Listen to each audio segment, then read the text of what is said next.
de la chancellerie maanaam du ministre de la justice yaa ngi dégg ministre de la justice kan mooy patron c'est le premier ministre Ousmane Sonko wax na ko fi nee na man su ma nee premier ministre maanaam ministre de la justice ne ko jàppal ma Abdoul Aziz wala jàppal ma Ndak da koy jàpp donc Ousmane Sonko tey jii moo am opportunité donc tey jii poursuite donc Ousmane Sonko la mais lan moo tax ñun ñu ne suñu xel da ciy tey dañ ciy tey parce que loi bi nga xam ne moom la ñu bëggoon proposer mooy la fameuse loi de Amadou Ba bi nga xam ne dafa doon jéem a protéger les militants du PASTEF ba ñu débouté ko xam nga il a été débouté léegi est-ce que duñ ko jël jëm ko transposer maanaam par rapport ak poursuite yi comme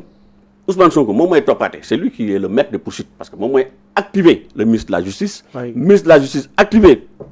procureur général mu wàccee ko au niveau du procureur de la République léegi su fekkee ne c'est des militants de PASTEF qui sont mis en cause vous pensez que dina jàll le cas Azoura Fall gis nañ ko fii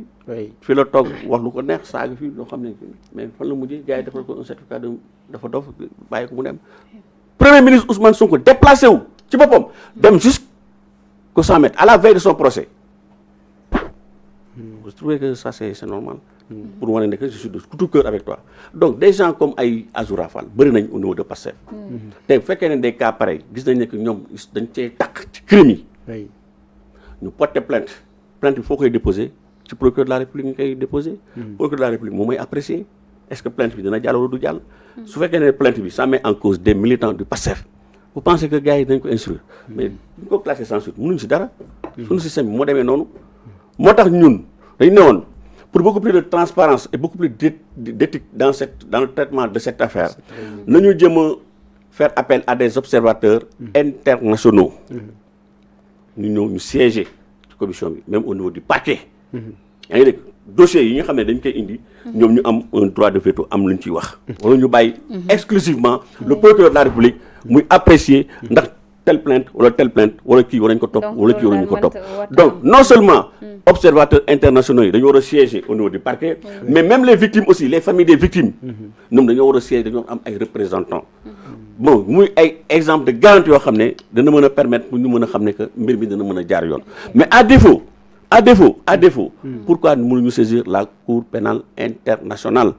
parce que Cour pénale internationale lu tax wax loolu xam nga tey jii sunu juridiction yi am na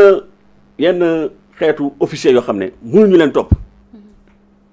par exemple des gradés un général ou bien un commandant dans l'exercice de ses fonctions muy def maintien de l'ordre tu penses que kooku procureur mën na ko woo ne ko woo extra ñu porter plainte parce qu'on ne sait pas plainte contre X ngay def et c'est extrêmement dangereux te ñooñu dañuy am ce qu'on appelle un privilège de juridiction pour ñu mën leen topp il faut une autorisation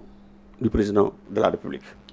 te aussi il faut une juridiction spéciale tribunal militaire ak yu demee noonu te c'est un dossier très sensible parce que gars yi aussi il faut ñu xam ndax est-ce que au moment des faits ndax dañu doon maintenir ordre conformément ay dégg aux ordres yi nga xam ne moom la ñu recevoir est-ce qu'il les a appliqués ou bien l'ordre était légal ou bien l'ordre était illégal donc mu nekk benn genre complexité boo xam ne tey jii buñ ko bëggee mettre en branle te xam ngeen ne que les corps paramilitaires dañuy am benn solidarité de corps ils sont très solidaires tey boo fa bëggee jël tey jii des gens yi nga xam ne ils étaient là au nom de l'État parce que ñoo doon défendre l'État la République contrairement ay ñoom Mimi Touré nga xam ne ñoom seen intérêt la ñuy défendre voilà mais politique yi daal non ñoom ils sont politiques mais ñi sont apolitiques moo tax loi Amadou Ba bi c'était dangereux parce que dafa ne woon képp koo xam ne yow def nga ñombee l'essentiel bu fekkee ne ça a un caractère politique dafa am un lien avec la politique yow kenn loo topp mais xam nga motivation très bien non merci beaucoup voilà ayant des motivations politiques donc sont amnistiés alors que motivation politique xam ngeen ne que les forces de défense et de sécurité ils sont apolitiques ñoom mënuñu évoquer des motivations politiques pour ne pas être poursuivis loolu moo taxoon loi Amadou Ba bi c'était dangereux donc ça veut dire que ñoom ils cherchent à protéger leurs militants mais léegi la situation étant tey est-ce que ils vont pas transposer parce que defoon nañ ko conseil constitutionnel nee na non lii dafa dal donc il y a lieu de s'inquiéter aujourd'hui donc bon bref ñu jàll ci leneen rapidement comme ça ñu mën a kii heure bi rek Aziz ma bàyyi la nga ñëw ak moom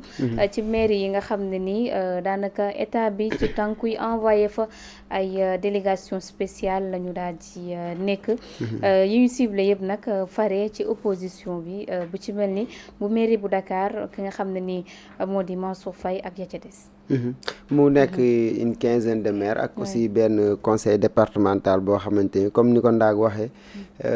opposition bi lañ ci ciblé bu baax a baax loolu nag soxal ay audit yoo xam ne xëy na moom lañ bëgg a def ci màqaan yooyu ndax tey loolu noonu c'est normal est-ce que narul nekk ak jaay doole bu fekkee dañ maire yooyu noonu déjà dañuy lënbët naka la ñuy doxale mais surtout bu ñu fa tegee une délégation spéciale si des daanaka matatul sax ñaari at ñu amal yeneen maire muy élection locale yi di ñëw. xam nga démb dama leen di fàtte dama nekkoon benn plateau. ñu enregistré il y avait l'adjoint au maire de Agnam. mooy Farba Ngom. son adjoint voilà ñoo nekkoon c'était un de déjà il y avait les gars de l'APR il y avait aussi un représentant mooy adjoint au maire u Rufisque pas Pastef mais coalition Diomaye président mu nekk un débat vraiment serein bon on a échangé mais à la fin adjoint au maire u Agnam mooy l'adjoint de Farba Ngom dafa génne benn liste benn feuille comme il y avait le représentant de la coalition Diomaye fotogon mu ne ko dama lay yónni ci président Diomaye mu ne ko gis nga fii yëpp c'est une liste de communes il y a plus de 500 et quelques communes ñoom ñëpp ils sont bénéficiaires de lampadaire mooy la lampadaire ñii am 100 ñii am 200 ñii am 20 ñii am 30 ñii mais moom commune bi ñu nekk ñoom Agnam fi ñu nekk ñoom zéro la ñu fa def zéro mu nekk un traitement inégalitaire lan moo tax ñoom ñeneen ñi ñu war leen mën a bénéficier wu ci programme d'électrification rurale bi te ñoom moom au niveau de sa commune moom il ne peut pas en bénéficier lan moo tax ñi war a am 100 lampadaires ñi am 50 ñi am benn ñi am ñaar mais ñoom amuñu dara xam nga c'est pour vous dire que gars yi dañu nekk ci jaay doole y a ce qu'on appelle le relent de règlement de compte te Barthélémy Dias boo gisee ni ñu ko génnee ci mairie bi gars yi dafa jaay doole kese ils ont pas du tout respecté les textes man dénoncé naa ko tous les juristes de bonne foi parce que dafa am ay juristes yoo xam ne nag moom mooy loolu quoi xam nañ ne que ce qui s'est passé avec monsieur le maire Barthélémy Dias c'est illégal jaay doole lañ def pour jëlee ko ci mairie bi kese mais bon on a encore espoir parce que il a déposé un recours devant la Cour suprême ñun on ne comprend pas qu'est-ce que la Cour suprême attend boobu ba léegi pour se prononcer yàgg na de moom bi muy déposé yéen moo leen njëkk déposé mais yéen seen bos gën na mais entre parenthèses foofu itam doyen est-ce que waruñu ma fexe itam du doon sax ab tënk mais quand même